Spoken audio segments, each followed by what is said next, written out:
여러분 안녕하세요. KSUG에서 자문역 역할을 하고 있는 천석범입니다.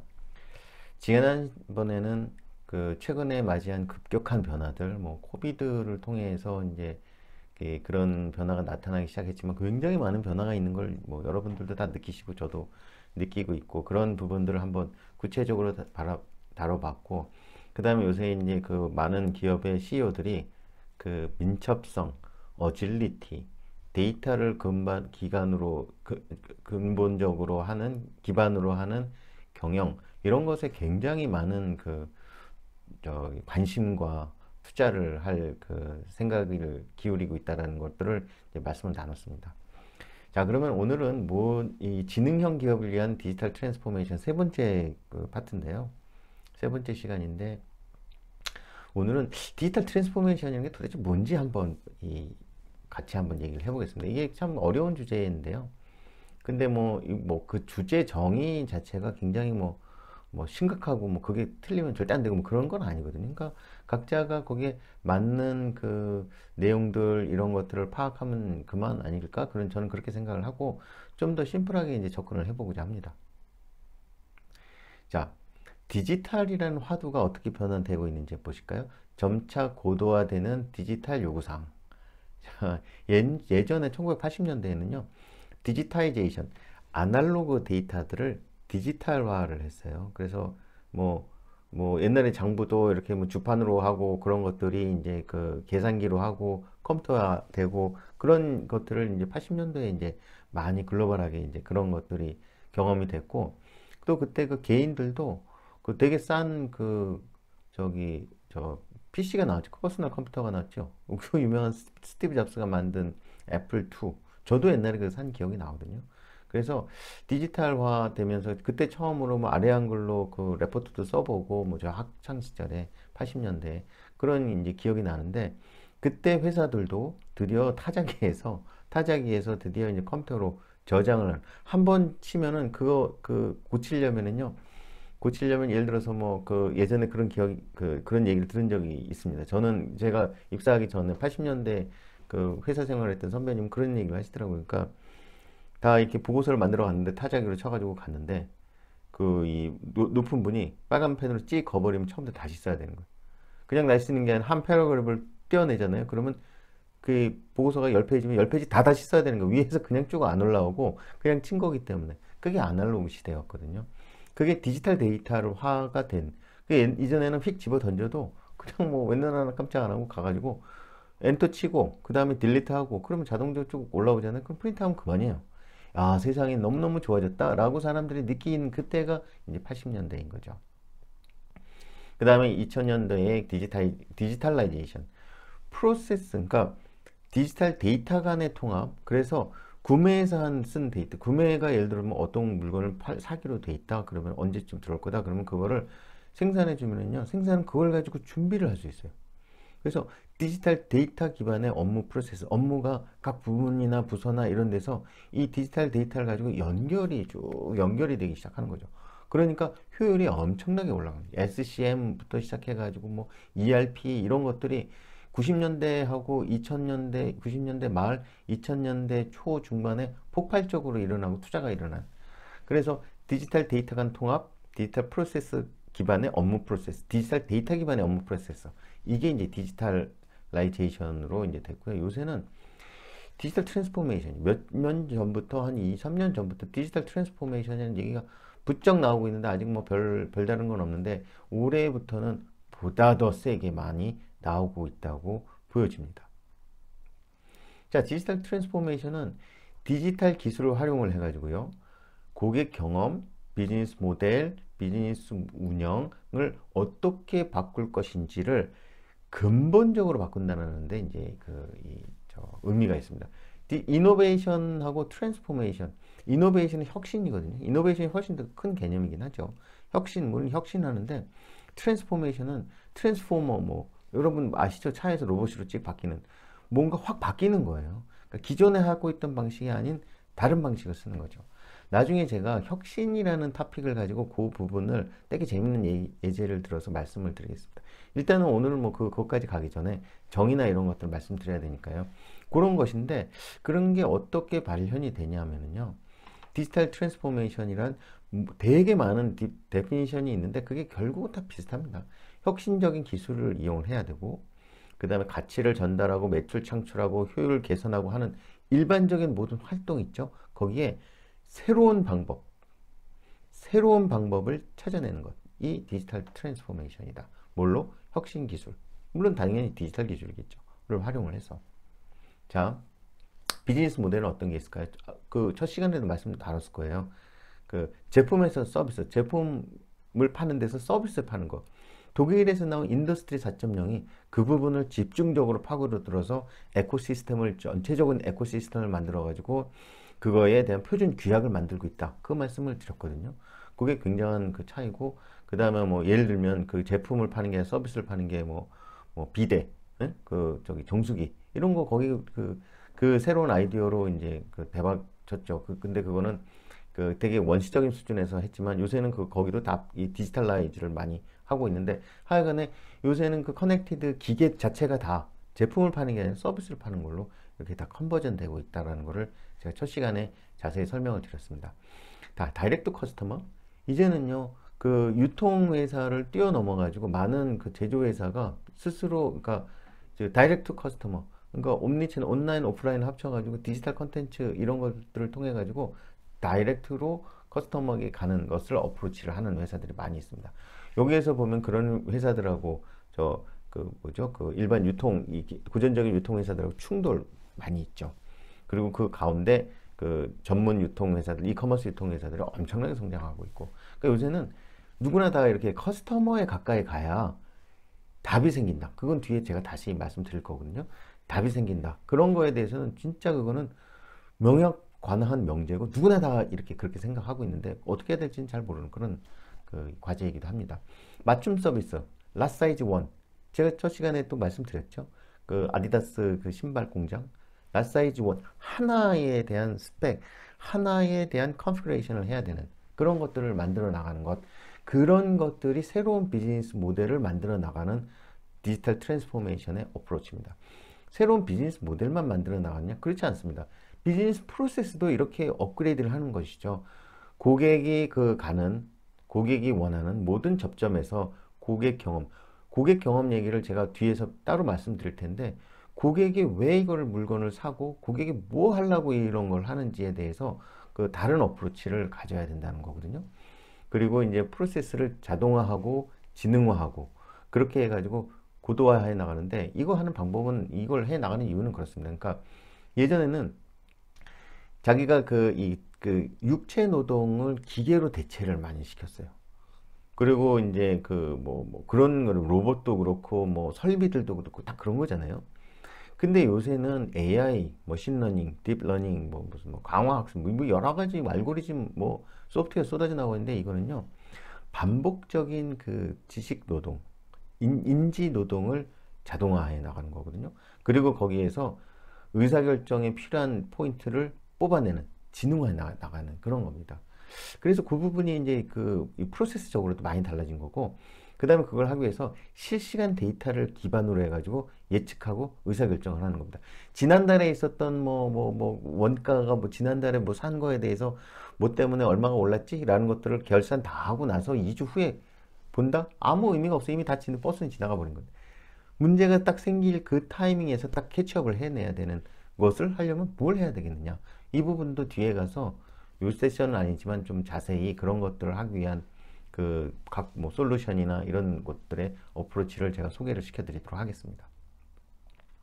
자, 일하는 방법 자체도요 달라집니다. 그 밀레니얼 시대 얘는 뭐 음성 그 다음에 뭐 영상 이런 것이 훨씬 밝죠. 옛날처럼 텍스트 베이스드로 이제 일하는 그런 시대는 이제 거의 지나가고 있어요. 이제 이메일 방식도 이제 거의 지나가고 있어요. 다른 툴들이 이제 쏟아져 나오기 시작하고 있거든요. 자, 사용자 경험, 유저가 가지고 있는 경험. 예를 들어서요, 이 찾아오는 업무, 개인화 대시보드. 요새는 보면은 시스템을 딱 열잖아요. 그러면 이렇게 화면이 있으면 거기에 박스들이 이렇게 있습니다. 그 박스 내에 나중 시간에 제가 다음 세션에서 한번 보여드릴게요. 박스에 내가 처리해야 돼. 그걸 클릭하고 누르고 들어가면은요, 내가 해야 될 일의 리스트가 또르륵 뜹니다. 그리고 그 하나를 클릭을 하면 거기에 맞는 시스템을 찾아가는 방식이죠. 그래서 내가 어디 기억을 하고 어디다 적어놨다가 가서 일을 처리하는 게 아니고요. 내가 처리해야 될 일이 대시보드 형태로 나한테 이미 주어져 있고 나는 얘가 준 것들을 하나하나씩 클리어하면 되는 그런 형태로 찾아오는 업무 방식으로 그렇게 이제 바뀌는 거죠. 그리고 이제 그거를 여기 협업 있죠. 기계, 사람, 데이터를 가지고 그것들을 어떻게 이제 각자가 가지고 있는 장점을 활용을 해서 굉장히 빠르고 효율 있게 일을 빨리 처리를 하느냐, 반복적인 작업을 그건 기계한테 어떻게 맡기느냐, 그런 문제 있죠. 이런 것들 보시면 디지털 트랜스포메이션이 두 가지입니다. 혁신적인 기술, 디지털 기술, 두 번째는 새로운 방법, 근본적인 변화, 이런 것들이 있는데 그 영역은요, 비즈니스 모델이 있고요. 비즈니스 프로세스를 바꿀 때도 그렇게 하고요. 일하는 방식, 데일리 그 웨이즈 오브 워킹이라고 얘기하는 데일리 일하는 오퍼레이션 방식도 얘가 이제 바꿔줍니다. 자, 이런 것들을 해주는 게 이제 디지털 트랜스포메이션이에요. 자, 디지털 트랜스포메이션에 대한 오해가 있어요. 근데 이 오해는요, 더 이상 없어졌어요. 이게 왜 그러냐면, 이 오해는 IT 산업이 디지털 트랜스포메이션 IT 애들이 하는 거지, 나하고 무슨 상관이 있냐. 나의 산업의 직접적인 문제는 아니다. IT 기술을 통한 사업의 업그레이드고 내 업의 본질은 바뀌지 않는다. 결국 IT와 IT 전문가 중심으로 대응할 일이 내가 관여할 필요 없다라고 옛날에는 작년까지 제가 이런 디지털 트랜스포메이션에 대한 강의도 하고 설명하고 그럴 때 이렇게 얘기하시는 분이 많았습니다. 요새 코로나 이후로는요, 이런 분들 싹 없어져 버렸어요. 놀라운 변화입니다. 이젠 사람들이 느꼈죠. 이 두 번째 시간에 말씀드린 그 500대 기업 CEO들의 그 설문조사에서도 느꼈죠. 그 팬데믹이 준 그 디지털 테크놀로지를 얼마나 가속화시키는지에 대해서 그 사람들이 이제 설문을 하면서 그 답한 걸 보면서 느끼셨어요. 압도적인 다수가 그렇게 될 거라고 얘기를 하고 있는데요. 이게 코비드 이전에는 이런 얘기가 있었는데 요새 이런 얘기 하면은 큰일 납니다. 그 잘립니다. 이런 얘기는 그 요새는 안 통해요. 아무도 안 받아줍니다. 벌써 대면 환경 이런 것들이 사람들이 느끼기 시작하면서 그 다음에 시스템도 집에서 일을 해야 되니까 이런 것들이 없으면 집에서 일을 할 수가 없고 회사가 샷다를 내려야 되는 거예요. 그래서 야, 그게 중요한 거구나 라는 것들을 사람들이 1년 안에 이 짧은 시간 내에 순식간 내에 다 느끼기 시작했습니다. 그것도 전 세계에서. 자, 목표 지능형 기업, 지능형 기업이라는 게 인텔리전트 엔터프라이즈라는 건데요. 자, 그 디지털 시대의 발전이 인텔리전트 시대의 연결이 된다고 하는데 이 부분을 한번 잠깐 보겠습니다. 이 옛날 80년대에는요, 인더스트리얼 오토메이션, 산업 자동화, 그래가지고 이 기계나 이런 걸 써가지고 물리적인 자동화를 하는 것들에 많은 그 시간과 많은 그 비용 투자를 했습니다. 그 다음에 90년대, 2000년대, 아까 말씀드린 대로 비즈니스 프로세스 오토메이션, 디지털라이제이션이라고 해가지고 비즈니스 프로세스의 자동화. 그때 뭐 ERP도 들어오고 SCM 들어오고 뭐 CRM 들어오고 오만 BW 비즈니스 웨어하우스 데이터 웨어하우스 온만 것들이 이제 다 들어와가지고 쫙 전개가 된 게 2000년대까지였었죠. 그리고 2010년 넘어서 2020년대로 오면서 야, 이거 갖고는 안 되겠다. 디지털 트랜스포메이션이 필요하다. 이렇게 해가지고 이 자동화를 했는데 그게 회사에 주는 그 임팩트나 이런 게 사실은 그렇게 크지 않은 거예요. 물론 굉장히 편하고 효율은 올라갔지만 새로운 그 비즈니스 모델을 하려고 할 때, 그 다음에 완전히 다른 프로세스로 적용을 하려고 할 때, 인지 노동 이런 반복적인 작업을 줄이려고 할 때, 아, 도대체 뭘 해야지? 라고 이제 사람들이 이제 생각을 하기 시작하는 거죠. 야, 디지털 트랜스포메이션을 해야 되겠다라고 이제 많은 사람이 얘기를 했는데 그게 뭔지는 어렴풋하지만 이게 형상화가 덜 된 거예요. 근데 2020년대 이후에 인텔리전트 테크놀로지들이 이제 엄청나게 발전이 되기 시작했거든요. 그러니까 2017년, 18년, 19년 이렇게 하면서 각종 테크놀로지들 수준이 쭉 올라갔죠. 인공지능만 하더라도 16년인가요? 그때 이세돌이 이긴 알파고가 나오면서 사람들이 화들짝 놀란 다음에 그 인더스트리 자체가 엄청 발전을 시작을 했죠. 지금부터는요, 인텔리전트 엔터프라이즈, 지능형 기업. 자, 디지털 변형을 해서 원하는 타겟하고자 하는 게 뭔가 인텔리전트 엔터프라이즈, 지능형 기업을 만들겠다 라는 형태로 이 화두가 넘어가고 있는 상태입니다. 단순히 변형을 한다? 디지털 변형한다? 뭘 위해서? 아, 인텔리전트 엔터프라이즈, 지능형 기업으로 가기 위해서. 그럼 지능형 기업은 뭐냐? 오히려 간단합니다. 되게 많은 얘기가 있는데 제 생각엔 간단한 것 같아요. 반복적인 노동을 자동화하고 직원의 업무를 보다 높은 부가가치 업무로 전환시켜 주는 게 이제 지능형 기업이 해야 되는 일이고, 이런 거를 하는 회사들이 지능형 기업을 위한 액티비티를 한다고 볼 수 있는 거죠. 자, 보시면은요, 아까 나왔던 뭐 인더스트리얼 오토마이제이션부터요, 인더스트리얼 오토메이션부터 쭉 나왔는데, 하이밸류 태스크, 리피트 반복적인 태스크, 오토메이션 이렇게 있는데, 부가가치 요 하이밸류 태스크, 그러니까 예를 들면 신규 비즈니스 모델 개발하고 제품 서비스 개발하고 고객 경험들 그 발굴하고 개선하고 업무 혁신하고 이런 일로 사람들이 하는 일이 다 바뀌어가는 거죠. 그 다음에 이제 반복적인 거는 예외 사항 중심만 사람이 처리를 하고요. 나머지 반복적인 육체 노동이나 인지 노동, 인지 활동들은요, 자동화를 하는 겁니다. 그 다음에 자율화를 하는 겁니다. 소프트웨어를 통해 가지고 뭐 여러 가지 요새 굉장히 많은 툴들이 있거든요.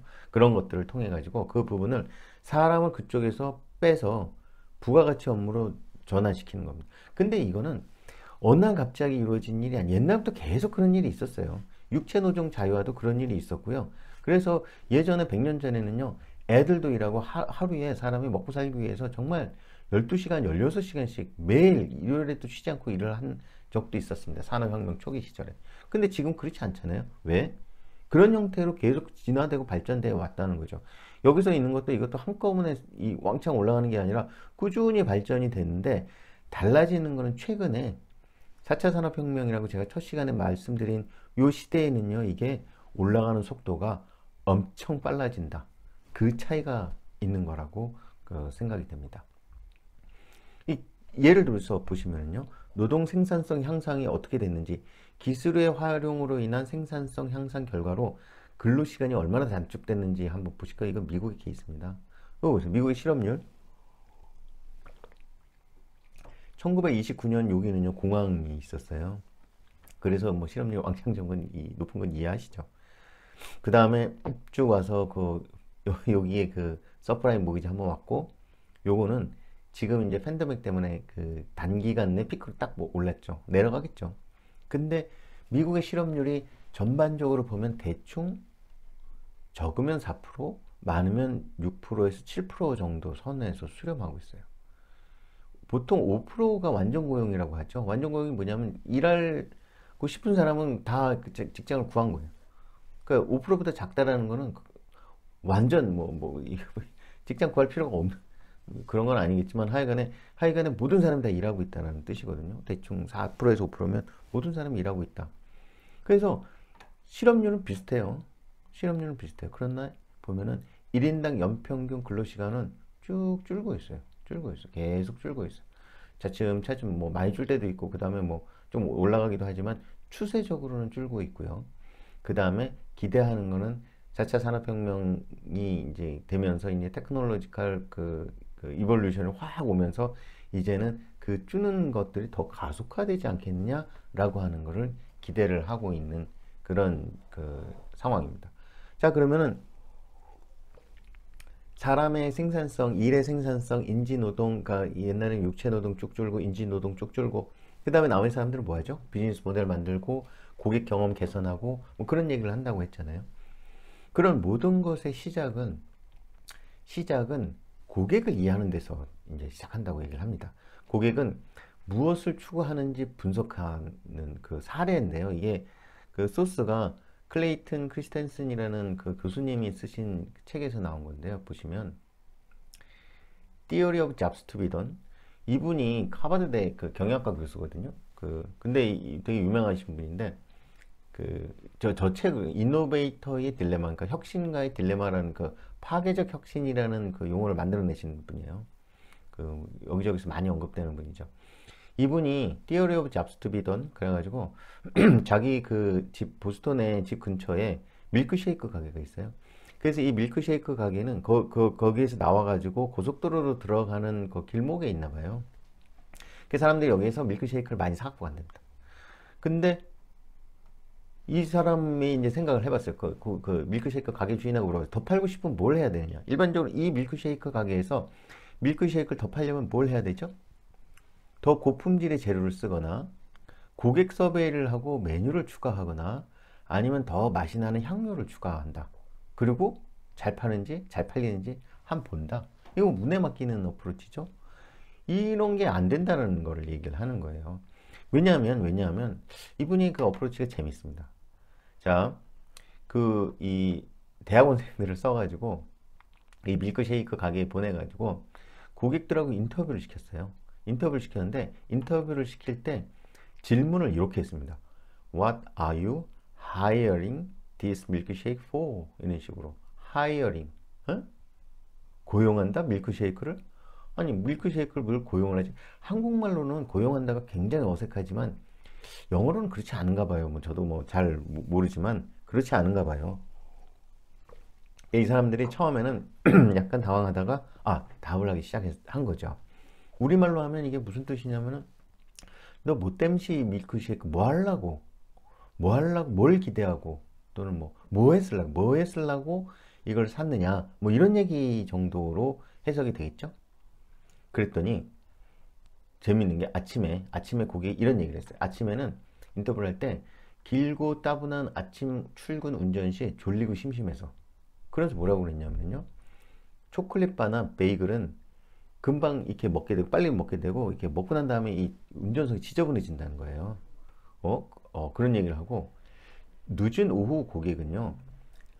아빠가 아이를 데려가면서 미국에는 엄마 아빠가 나눠서 일을 하는데 주로 아빠들이 새벽에 출근을 하고 좀 일찍 한 4시쯤 퇴근을 해가지고 7시 출근하고 4시쯤 퇴근해가지고 애를 픽업하고 이런 경우가 많은가 봐요. 엄마 아빠가 번갈아 가면서 그렇게.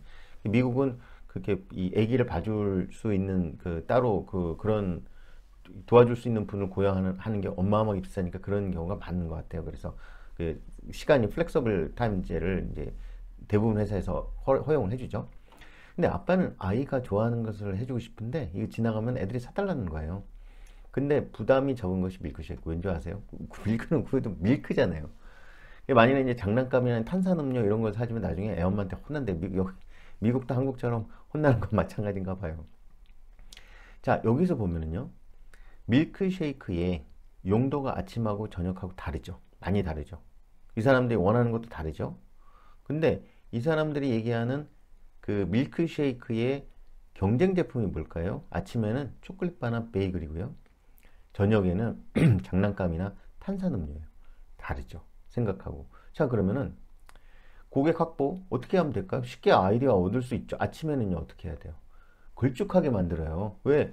오래 물고 있게, 오래 이 바닥에 안 나게 하려면 밀크쉐이크를 걸쭉하게 만들면 되잖아요. 그러면 길고 따분한 아침 출근 운전 시에 더 오래 남아있게 되겠죠. 그 다음에 거기에 과일 알맹이를 첨가하는 거예요. 그래서 쭉 빨았을 때 과일 알맹이가 뚝 올라오면 깜짝 놀래죠? 그럼 잠이 훅 깨죠. 아니면 막 과일 알갱이를 씹는 동안에 잠이 훅 깨요. 이런 거를 해보는 거고, 그 다음에 프리믹스를 쫙 준비해서 미리미리 만들어 놓고, 아니 출근하는 사람이니까 시간 없잖아요. 후딱 사갖고 나가게끔 해주는 거죠. 늦은 오후에 이거는 재밌는 아이디어죠. 아빠가 안 그래도 밀크쉐이크 안에는 설탕이 많이 들었거든요. 아빠가 약간 죄책감을 느끼죠. 왜냐하면 미국은 엄청 커요, 뭐든지. 그래서 그거를 사이즈를 반으로 1달러 하던 거를 사이즈는 반으로 하고 70센트 받는 거예요. 그러면 원가 돈도 많이 남고 좋잖아요. 그래서 아빠가 죄책감을 덜 느끼게 작은 컵을 주거나 아니면 아이가 좋아할 작은 장난감 선물을 거기다가 이렇게 프라모델 쬐끄만 거를 붙여놓는 거죠. 자, 고객 확보 아이디어가 처음에 얘기했던 고품질의 재료를 쓰고 고객 서베이하고 메뉴 추가하고 만나는 향료 추가하는 일반적으로 우리가 생각할 수 있는 거하고 여기 아이디어하고 어때요? 다르죠. 완전히 다르죠. 자, 고객은 무엇을 위해서 What are you hiring this milkshake for? 라고 이렇게 질문을 던지니까 한 얘기를 분석하면은요. 완전히 다른 보다 현실적인 고객 확보 아이디어가 나오는데 이 아이디어의 기본은 뭐냐면요. 고객이 무슨 경험을 하기를 원하느냐 이 제품을 가지고 라는 것을 파고들었을 때 이거를 근본으로 들어갈 수 있다라는 그런 이 예제로 이제 제시를 하는 겁니다. 자, 그래서 보면 고객 경험, 커스터머 익스피리언스라는 거, 고객 경험이라는 게 이런 겁니다. 커스터머 익스피리언스에 대한 이해의 중요성이 이렇게 중요한 건데요. 여기 책에 있거든요. 한번 관심 있는 분은 읽어보시면 좋을 거예요. 이 번역된 책입니다. 그 근원을 향한 질문. 어떻게 하면 고객이 우리 제품을 사게끔 할 수 있을까라고 하면은 꽝인 거예요. 더 그럼 향료를 추가한다. 뭐 이런 얘기가 나오는 거죠. 고객은 이 제품이 무슨 일을 하기를 바라고 고용할까 또는 살까 또는 이거를 가져갈까 라고 생각을 하면은요 다른 답이 나온다는 겁니다. 그래서 밀크쉐이크 문제의 접근은 보다 질 좋은 밀크쉐이크를 고객에게 제공한다. 이게 답이 아닌 거예요. 이게 어프로치가 틀린 어프로치라는 거죠. 고객이 처한 특정 환경 내에서 아침의 고객이 또는 저녁의 고객이 그 사람이 처한 특정 환경 하에서 보다 나은 체험을 할 수 있도록 해주는 거. 이 사람이 이걸 가지고 뭐에 쓰려고 하는지를 파악을 해서 그걸 해주려고 하는 게 이 사실은 더 많이 팔게 할 수 있는 그런 방법이라는 거죠. 그래서 필수 고려사항이 논리적이고 기능적인 거, 뭐 메뉴 문제, 무슨 뭐 향료 문제 이렇게 접근하면 안 되고 감정적이고 사회적인 거, 이 사람이 이걸 가지고 뭐에 쓰려고 했다. 요거를 이해를 해야 제대로 된 그 이 판매 전략이 나온다는 거죠. 그래서 커스터머 익스피리언스라는 게 굉장히 요새는 중요한 토픽이거든요. 그 얼마 전에 16년 말에 이제 그러니까 딱 2년 전이죠. 2년 전에 이제 저희도 깜짝 놀랐던 그 M&A가 있었습니다. 그게 콜트릭스라고 하는 저기 솔루션 회사를 SAP가 샀는데요. 그게 그때 나온 그 기사입니다. 한국의 영어 강사 출신이 콜트릭스 창업자 SAP에서 9조 원, 캐시로 9조 원 받고 이 회사를 M&A를 했어요. 물론 이 사람도 다 들어와서 지금 현재 그 회사 그 콜트릭스 전체의 총 책임자가 이분이죠. 이분이 이렇게 돼 있어요. 이 사람은 지금 나이가 이제 40밖에 안 되신 분이에요. 지금 젊죠. 젊었는데 뭐 회사를 팔아서 부자를 벌었으니 대단하죠. 이분이 대학 졸업한 후에 모험리에서 한국으로 와가지고 영어 강사를 강남에 거기서 영어 강사했대요. 그래가지고 콜트릭스 한글어 버전이 있어요. 왜냐면 이 사람이 한국에 대해서 굉장히 좋은 감정이 있어가지고 미리 이제 그거를 만들었던 것 같아요. 이 사람이 끝나고 이제 가가지고 20대 중반에 2002년에 이 사람 집이 유타거든요. 깡시골이죠. 부모님 집 지하 방이라고 했는데 기사가 방이 틀린 것 같아요. 주차장이죠, 주차장. 전부 주차 차고. 미국은 전부 차고에서 창업하죠. 그래서 콜트릭스라는 걸 만들었는데 이게 뭐냐면은 서베이한 결과. 그러니까 여러 가지 그 방법을 통해서 그게 SNS든 그다음에 이메일이든 아니면은 그 웹사이트든 여러 가지 모바일이든 웹이든 여러 가지 방법을 통해 가지고 설문조사를 하는 거예요. 그래서 사람들한테 그 설문을 자기도 모르는 사이, 그러니까 굉장히 다양한 채널로 이 사람한테 질문을 하고 거기에 답을 받는 거예요.